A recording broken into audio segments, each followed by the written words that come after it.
I feel like it's kind of a weekly thing where I talk about the disrespect that guys like Nikola Jokic and Giannis get, which I don't know why. This is a repeated thing that keeps happening. Both these guys are some of the best players in the NBA. In fact, you could argue that both these guys are top 5 players currently. However, every single day, just more and more people start to disrespect these two players, and I have a lot to say in this video. Because our boy Nick Wright said something, Charles Oakley, a former NBA player, said something, Stephen A. Smith himself said something. So in today's video, I want to talk about the Nikola Jokic and Giannis disrespect, only this time I want to take a different approach around it.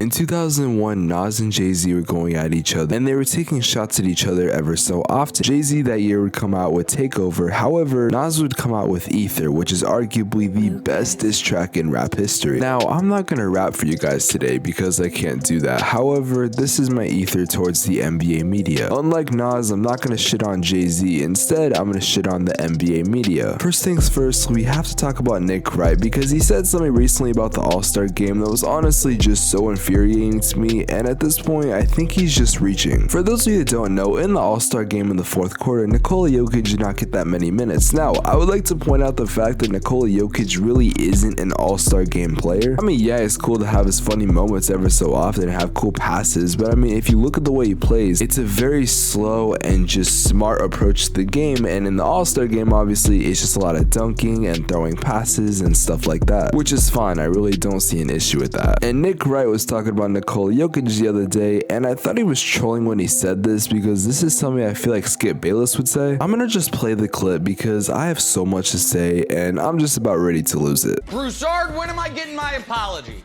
Now or later?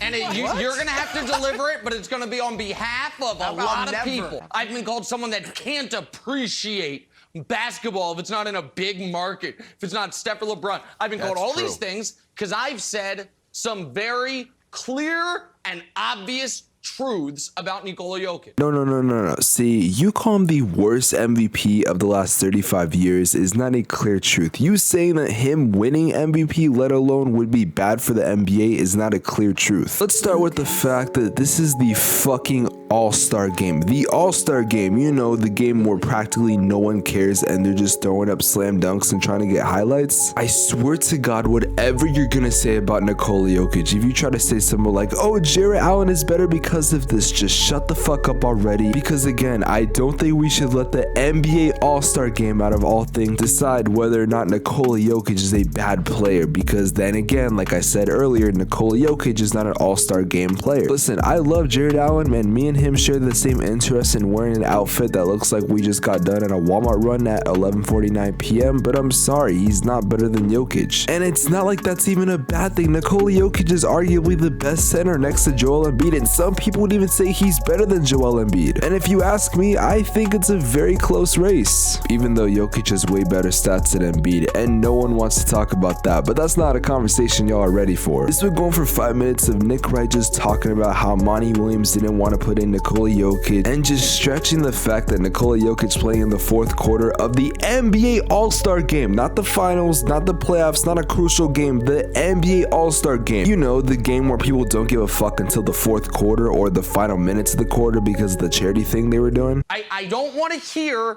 ever again that I have to talk about this guy like he's the best player in the league. Is he a top 10 player? Yes.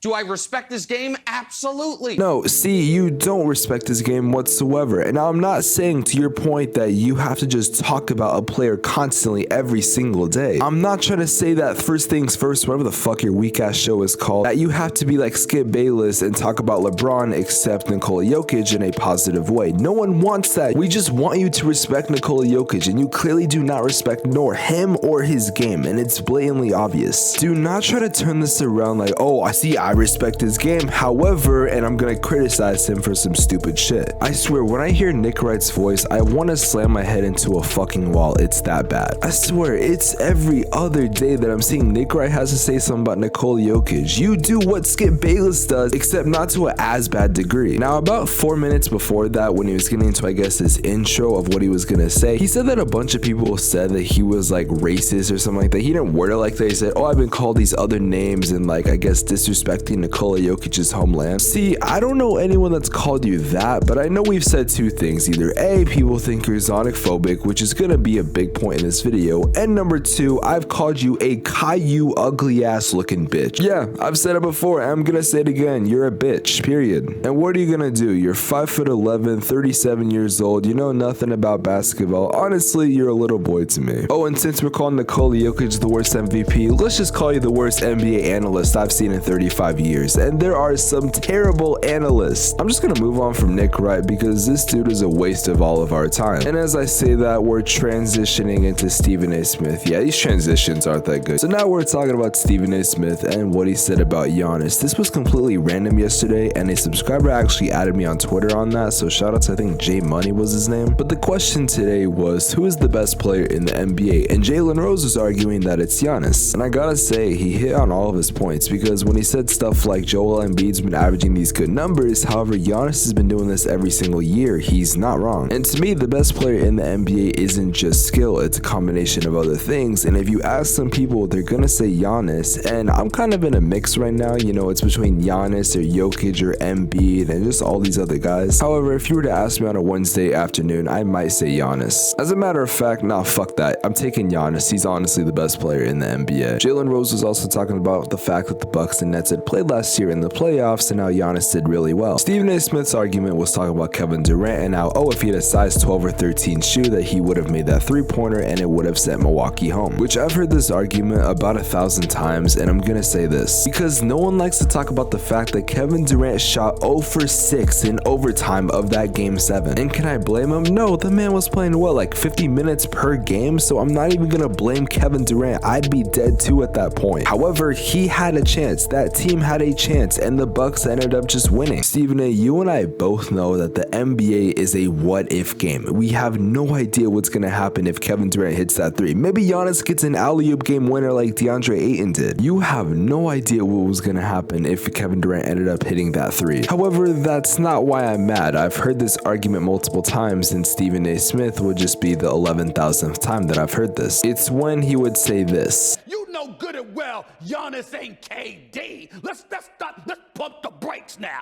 Like, Giannis is great. He's phenomenal. What is it that Giannis Kevin Durant? No, he's not Kevin Durant, but also Kevin Durant is not Giannis. They're two different players. For those of you that don't know, you cannot be that good of a three-point shooter and still be one of the best players in the goddamn league. And I didn't just bring up the perimeter shooting out of nowhere. This is an argument that Stephen A. Smith has always made. He said, oh, Kevin Durant can shoot threes, Giannis can't, so by default, Kevin Durant's better. I swear, Stephen A. is the biggest casual, I think, as an NBA analyst, because he brings up facts that I've literally seen on Twitter. I've seen people say before, oh, Kevin Durant can shoot threes, so by default, that means he's better than Giannis, which is just not true at all. I'm not saying Kevin Durant's not better than Giannis. Kevin Durant's one of those players where you could make that argument, however, I'm just not going to make that argument. You could, and if we were having a discussion and you told me, hey, I think Kevin Durant's the best player in the NBA, I wouldn't be like, oh, you're crazy, that's blasphemy. But honestly, I would be like, okay, I see your point. Because unlike Stephen A. Smith, I'm not going to yell in your face and make it seem like you are nothing, you are little, and you just don't know what you're talking about. Which is something I noticed that Stephen A. Smith loves to do. It's very annoying, just like him, but to be fair, I guess it's his game or just what he's known for. This last thing is going to be very quick, as it's something I've kind of gone over before. However, we have something new, and we're talking about Charles Oakley. Charles Oakley was on a podcast or an interview, I don't exactly remember, and he was discussing Giannis, and he said that Giannis would be a sixth man in his era. I'm not even gonna fully get into this because I think you guys already know what I'm gonna say, but the fact of the matter is that you could compare Giannis to Kevin Garnett when it comes to frame. I would have bet $10,000 that Giannis would have bitched Charles Oakley in his own era, which isn't that bad of a thing because Giannis is a freak of nature. He's not normal. But ain't this you? Ain't you the same dude that barely averaged 10 and 10 in your own era? Fucking pathetic. Fuck with your soul like ether. Teach you the king, you know you. Godson across the belly. I prove you lost already. Brace yourself for the main event. Y'all impatiently wait.